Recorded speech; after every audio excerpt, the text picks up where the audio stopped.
guys, welcome to another video. To my house guests, come in, make yourselves at home, make yourselves comfortable. If you're visiting my channel for the first time and you'd like to become a house guest, don't forget to hit subscribe and activate all of your notifications. I'm Chez, this is Chez M0i. Welcome to my place.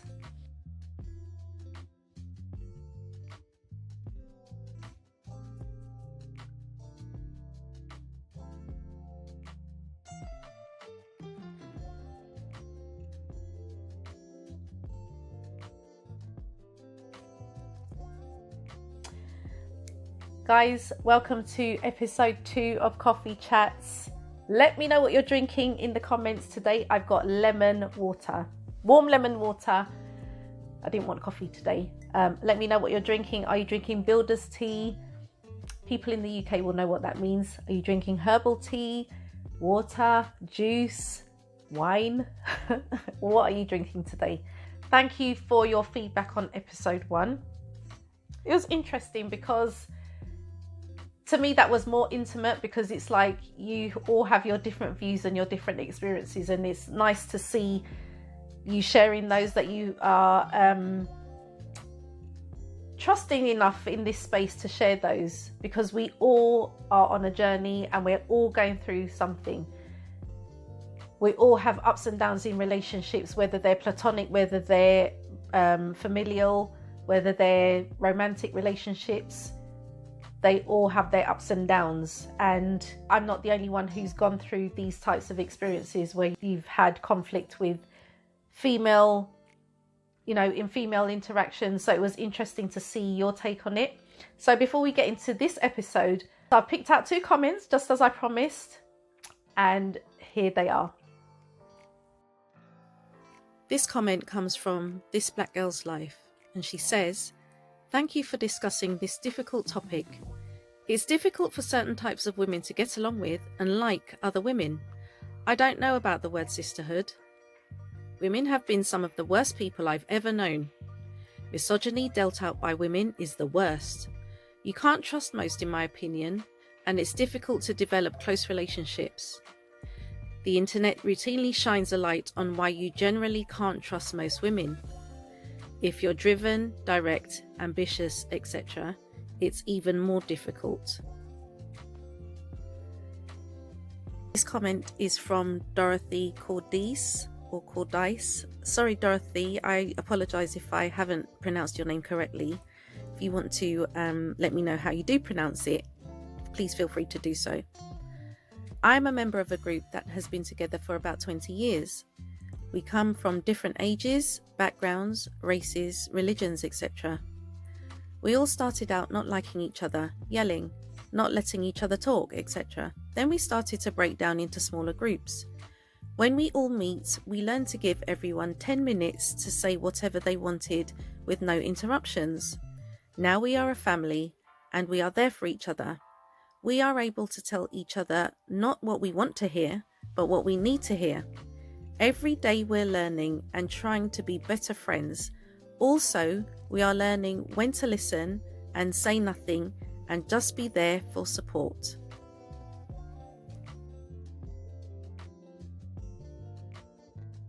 So I wanted to say thank you to every single one of you who took time to actually write a comment down. You are valued, and I have seen them. I'm so grateful. Thank you. So in today's episode, I wanted to talk to you about a DM that I received on Instagram. Now, I don't advertise my Instagram on here because my Instagram account is so random. It's not.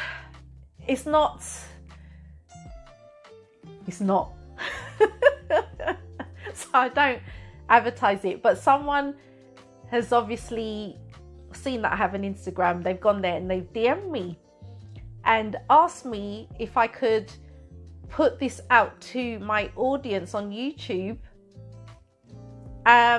just to see, if you could help her solve this dilemma. So first of all, I've changed her name. I'm going to refer to her as Kathy.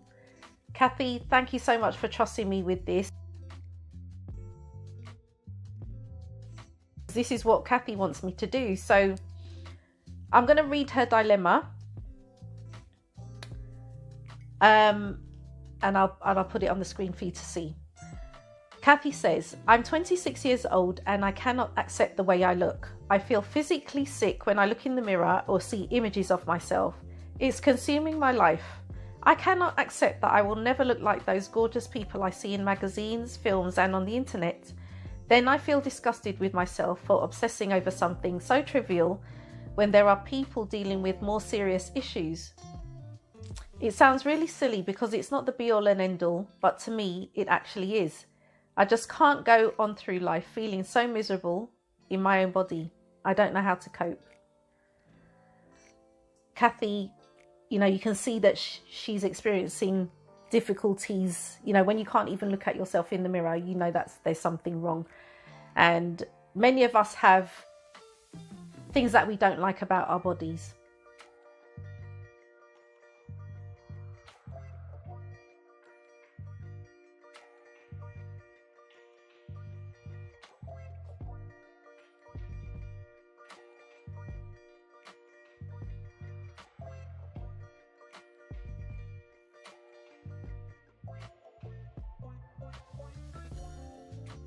There was a time when I hated my hands, for instance, when I was a lot younger. And I didn't think there was anything I could do about it. My hands were awful. I'm sorry, I've done a hand tutorial. When did I do that? Was it last year or the year before? I think it was last year. You can go and check that out. Basically, I had no nails. It was down to the quick and my nails beds were exposed and my hands were absolutely awful.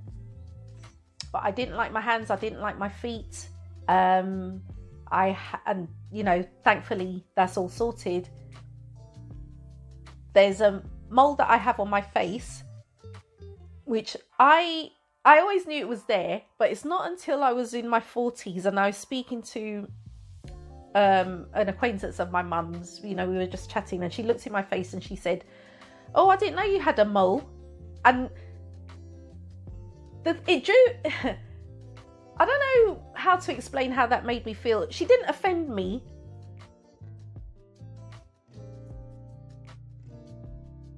but then I found myself actually looking into getting it removed. I spent about 12 months thinking, how am I going to get this removed? Can I speak to a consultant? Can I get it surgically removed? Or if I can't get it surgically removed, is there some kind of cream or something to shrink it, whatever? And then I decided, I've had it for, you know, however many years. I'm 52 now. Like, it's part of you. People actually draw moles on their face to look more individual. So leave it. This is a real mole. It's not affecting your life adversely. It's not affecting your life at all. It's part of you. Leave it alone. And I've left it alone. But those were the hang-ups that I had about my body. So every one of us have them. I mean, after I had my daughter, because I had a C-section and I was worried about, you know, the tummy that I had afterwards. It was, you know, my tummy was out here after she was born.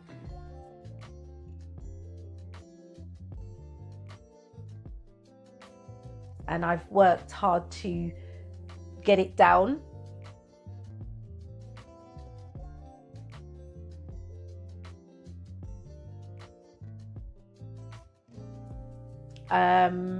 I don't have the insecurity of that anymore because I know that I have to stay on top of that. So it's not as if I'm not doing anything. But these are the things that I've had as insecurities with regard to my body.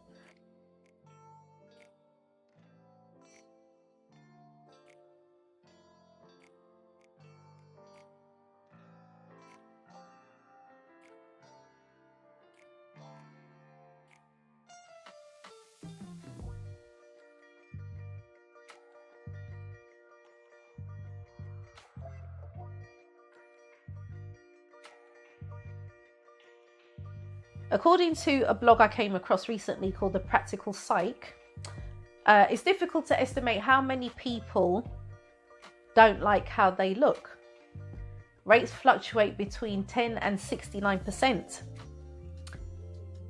Some of you may be surprised to know that this does not exclude people in the public eye.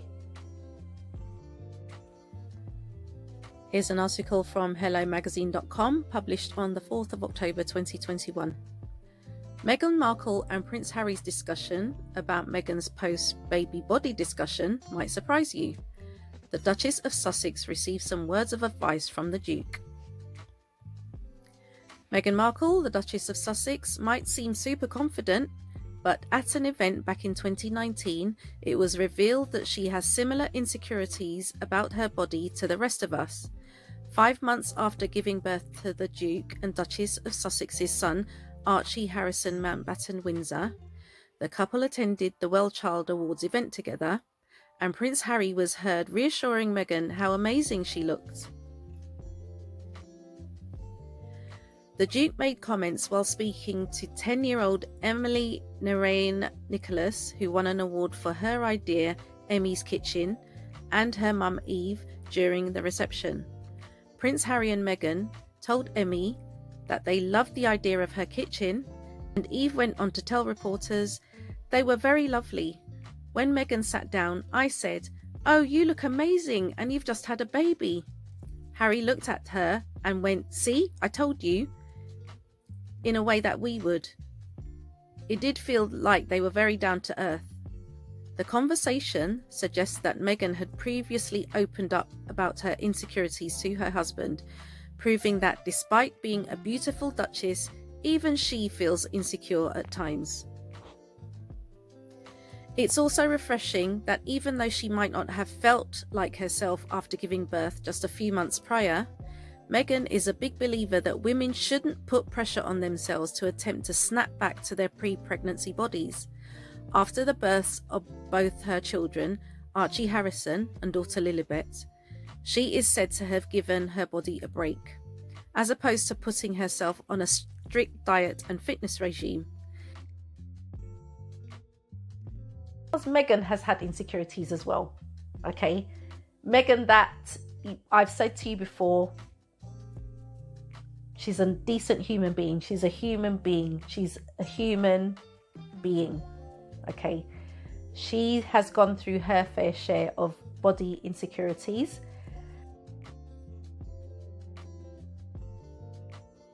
However, younger people are particularly prone to feeling insecure about their appearance. And some people will develop serious psychological difficulties around body image, distorted body image. And it seems that Kathy, although she hasn't been specific about her issue, what that issue is, it's serious enough for her to express it verbally. She feels it. It's not just superficial for her. She feels it because she literally said she can't accept the way that she looks. She can't bear to look at herself. Now, not everybody will be fortunate enough to come across someone that will reinforce them positively. And this is where I turn it over to you now. What is your advice to Kathy?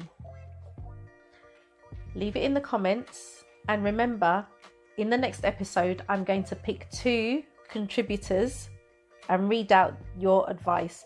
If you don't want to give advice, share if you can. Feel free to share your experiences. What are your hang-ups about your body? Is it something that you've been able to overcome, or do you still have that anxiety about that part of your body today? And if you read the comments and you see some advice, maybe you guys can interact with each other. And I'll say thank you in advance for leaving your comments. As always, they are valuable. Your contributions are very valuable because I know that they're going to be constructive and I know that they're going to be respectful. So that's this week's episode, guys. It's not as long as the previous one because I think we are now, getting into a flow. This is just a chat over coffee or lemon water today.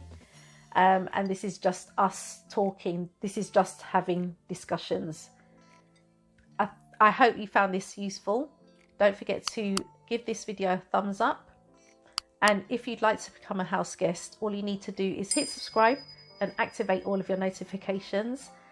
Thank you so much for joining me today, guys. And we shall catch up in the next episode of Coffee Chats.